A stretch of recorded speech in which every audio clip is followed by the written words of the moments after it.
Murder ಕೇಸ್ನಲ್ಲಿ Parappana Agrahara jail ಪಾಲಾಗಿರುವ ದರ್ಶನ್ರನ್ನ ಭೇಟಿಯಾಗಲಿಕ್ಕೆ ಕೆಲ rowdy ಗ್ಯಾಂಗ್ನ ಸದಸ್ಯರು ಪ್ರಯತ್ನ ಪಡ್ತಿದ್ದಾರೆ ಎನ್ನುವ ಮಾಹಿತಿ ಲಭ್ಯವಾಗಿದೆ.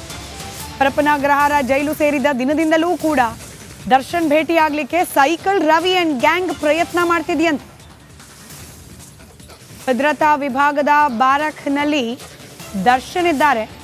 ಜೈಲಿನಲ್ಲಿ ತನ್ನ ಹವಾ ಬೆಳೆಸ್ಕೊಂಡಿದ್ದಾರೆ ಸೈಕಲ್ ರವಿ. ದರ್ಶನ್ ಭೇಟಿಗೆ ಸೈಕಲ್ ರವಿಗೆ ಜೈಲು ಸಿಬ್ಬಂದಿ ಸಹಾಯ ಕೂಡ ಮಾಡ್ತಿದ್ದಾರೆ ಅನ್ನೋ ಮಾಹಿತಿ ಇದೆ. ಆದ್ರೆ ದರ್ಶನ್ ನಾನು ಯಾರನ್ನೂ ಭೇಟಿಯಾಗೋದಿಲ್ಲ ಅಂತ ನಿರಾಕರಿಸಿದ್ದಾರಂತೆ.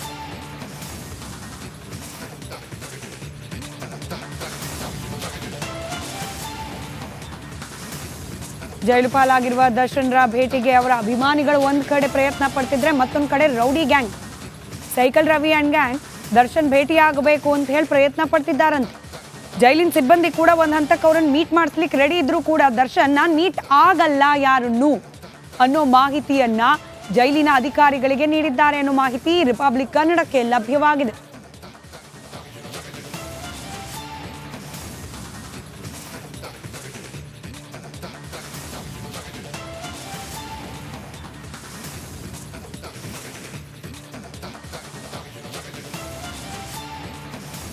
ಡೀಟೇಲ್ಸ್ ನಮ್ಮ ಪ್ರತಿನಿಧಿ ನವೀನ್ ನೀಡ್ತಾ ಹೋಗ್ತಾರೆ. ದೂರವಾಣಿ ಸಂಪರ್ಕದಲ್ಲಿದ್ದಾರೆ. ನವೀನ್, ಏನಿದ್ ಕನೆಕ್ಷನ್? ಸೈಕಲ್ ರವಿ ಯಾಕೆ ದರ್ಶನ್ ಮೀಟ್ ಮಾಡ್ಬೇಕಂತೆ?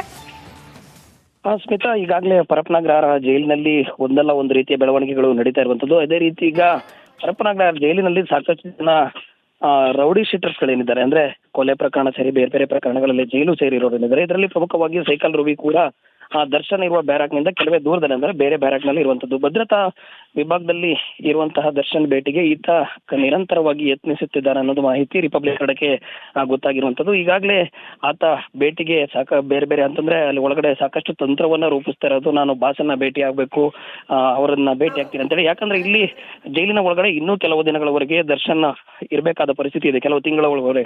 ಈ ಸಂದರ್ಭದಲ್ಲಿ ಅವ್ರನ್ನ ಭೇಟಿ ಮಾಡ್ಕೊಂಡಿದ್ರೆ ಇನ್ನೂ ಒಂದಷ್ಟು ಜೈಲಿನ ಒಳಭಾಗದಲ್ಲಿ ಈಗಾಗಲೇ ಕೆಲವು ಪ್ರತಿಷ್ಠಿತ ರೌಡಿ ಶೀಟರ್ಸ್ ಗಳೇನಿದ್ದಾರೆ ಅವರೆಲ್ಲರೂ ಕೂಡ ತಮ್ಮ ಸಾಮ್ರಾಜ್ಯವನ್ನ ನಿರ್ಮಾಣ ಮಾಡ್ಕೊಂಡಿದ್ದು. ಆ ಒಂದು ನಿಟ್ಟಿನಲ್ಲಿ ಈಗಾಗಲೇ ದರ್ಶನ್ ನ ಭೇಟಿಗಾಗಿ ಸೈಕಲ್ ರವಿ ಸೇರಿದಂತೆ ಬೇರೆಯವರು ಯತ್ನಿಸಿದ್ರು ಸಹ ಸೈಕಲ್ ರವಿ ಬೇರೆ ಬೇರೆ ಕಡೆ ಒಳಗಡೆ ಇರುವಂತಹ ತನ್ನ ಪಟಾಲಂ ಏನಿದೆ ಅವರ ಮೂಲಕ ಒಂದಷ್ಟು ಜನ ಸಿಬ್ಬಂದಿಗಳು ಇಲ್ಲಿ ಇದಕ್ಕೆ ಅಂತಾನೆ ಫಿಕ್ಸ್ ಆಗಿರೋರು ಕೂಡ ಇದ್ದಾರೆ. ಹಲವಾರು ವರ್ಷಗಳಿಂದ ಇದೇ ಜೈಲಿನಲ್ಲಿ ಇದ್ದು ತಮ್ಮ ಸಾಮ್ರಾಜ್ಯವನ್ನು ಬೆಳೆಸ್ಕೊಂಡಿರೋದ್ರ ಮೂಲಕ ದರ್ಶನ್ ಭೇಟಿಗೆ ಸಾಕಷ್ಟು ಯತ್ನ ನಡೆಸಿ ಅಲ್ಲಿ ತಮ್ಮ ಸಾಮ್ರಾಜ್ಯವನ್ನ ಬೆಳೆಸ್ಕೊಳ್ಳೋದಕ್ಕೆ, ಅಂದ್ರೆ ತಮ್ಮ ಹವಾ ಇನ್ನಷ್ಟು ಕ್ರಿಯೇಟ್ ಮಾಡ್ಕೊಳ್ಳೋದಕ್ಕೆ ಯತ್ನ ಮಾಡ್ತಾ ಇರುವಂತದ್ದು. ಸ್ಮಿತಾ, ಧನ್ಯವಾದ ನವೀನ್ ಮಾಹಿತಿಗಾಗಿ.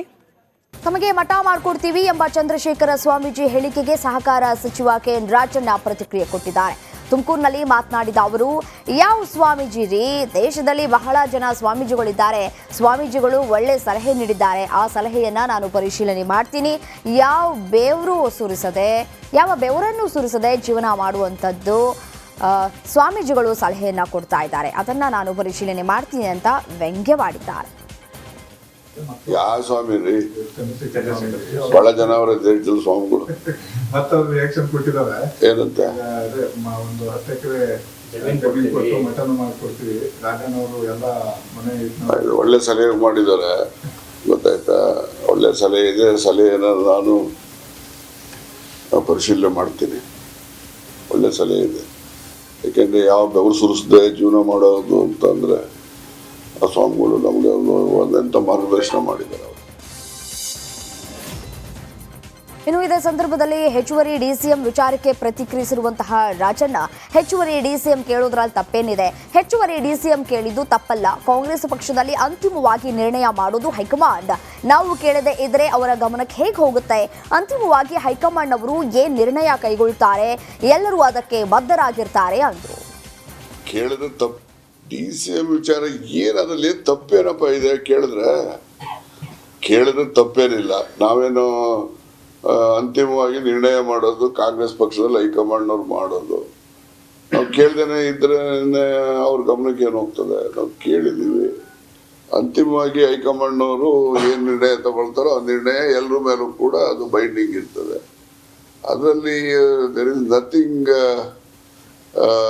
Nothing is there to find fault ಅಂತ ನಂದು ವಾದ.